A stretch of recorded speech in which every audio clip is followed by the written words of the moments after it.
Hello, greetings. So this is a wonderful question we have on the board.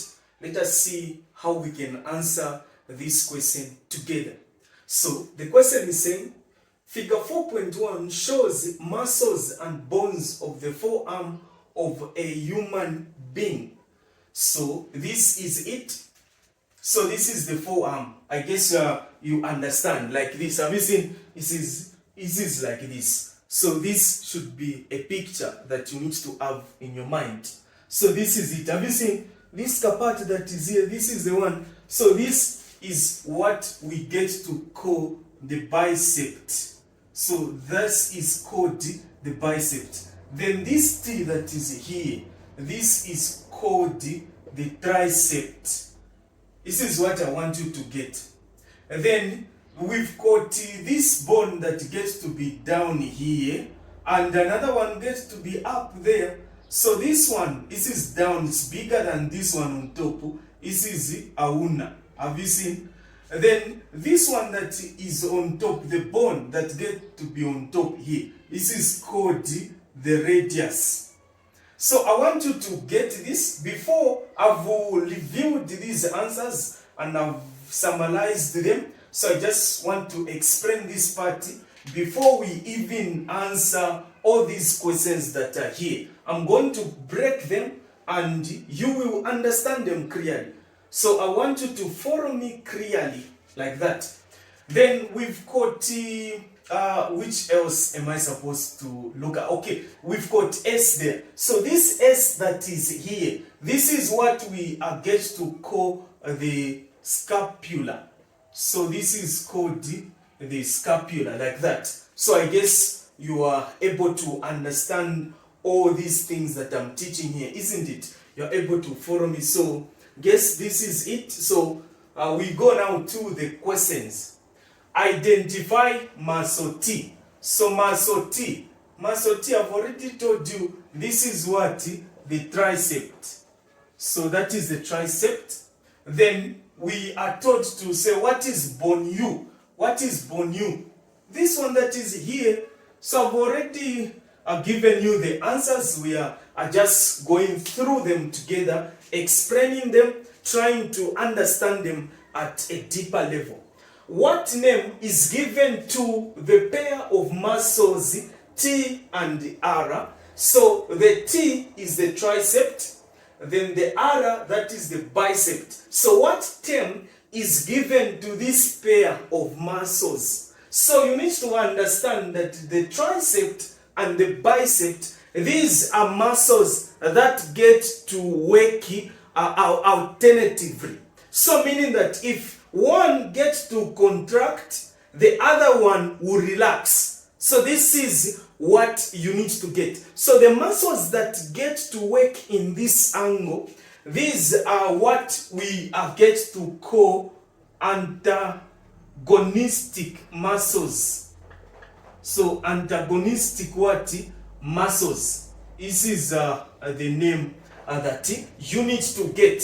So these are called antagonistic what? Muscles. Because if the other one gets to contract, the other one will relax. So this is it. Then we are told here, name one other such pair of muscles in the human body. So we can talk of the radial and circular muscles. We can talk about these. They are also what we get to call the circular and longitudinal muscles. So these get to work in that. So we can talk of what?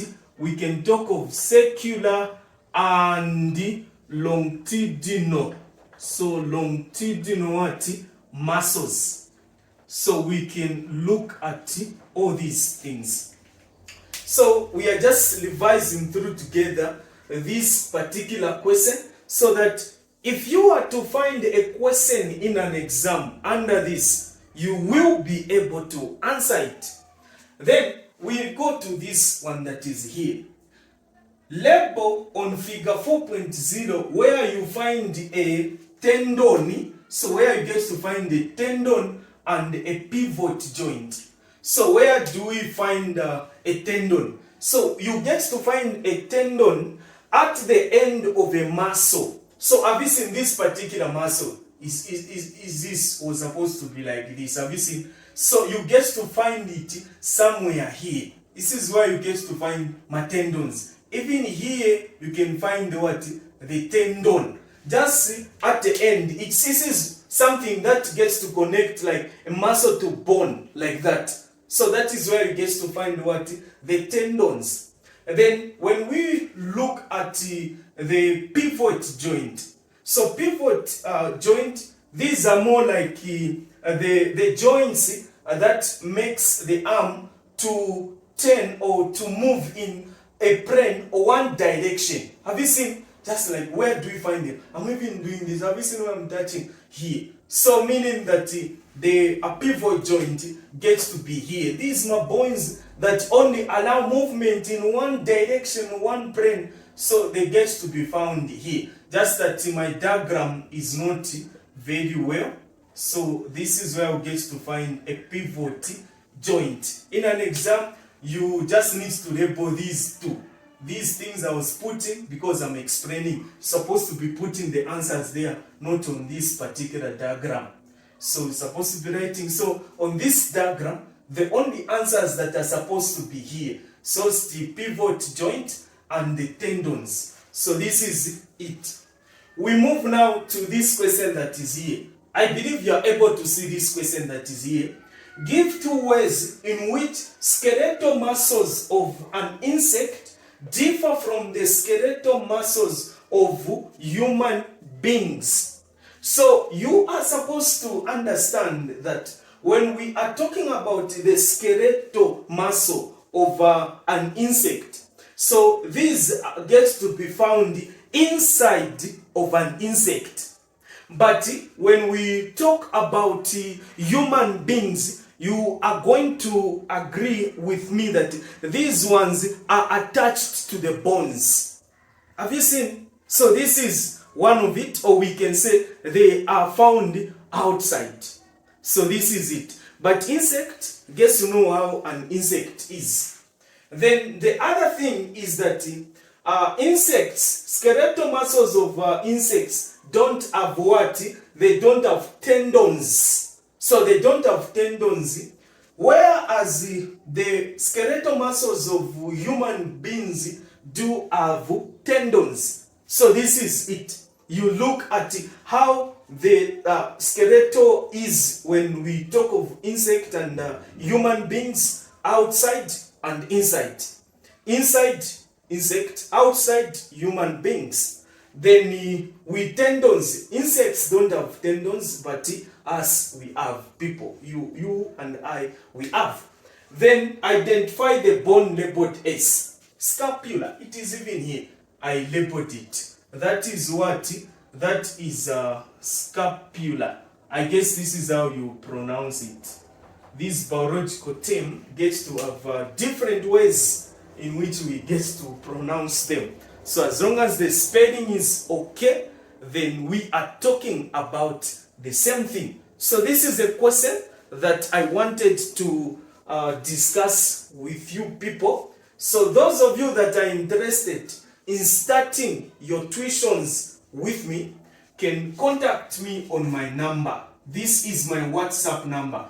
+26097106674 6747.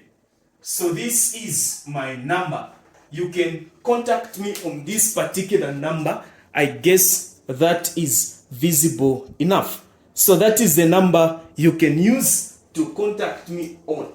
Don't forget to like this video, share with your friends, and comment. Let me know how these lessons how you are getting these lessons. Thank you so much. Stay blessed.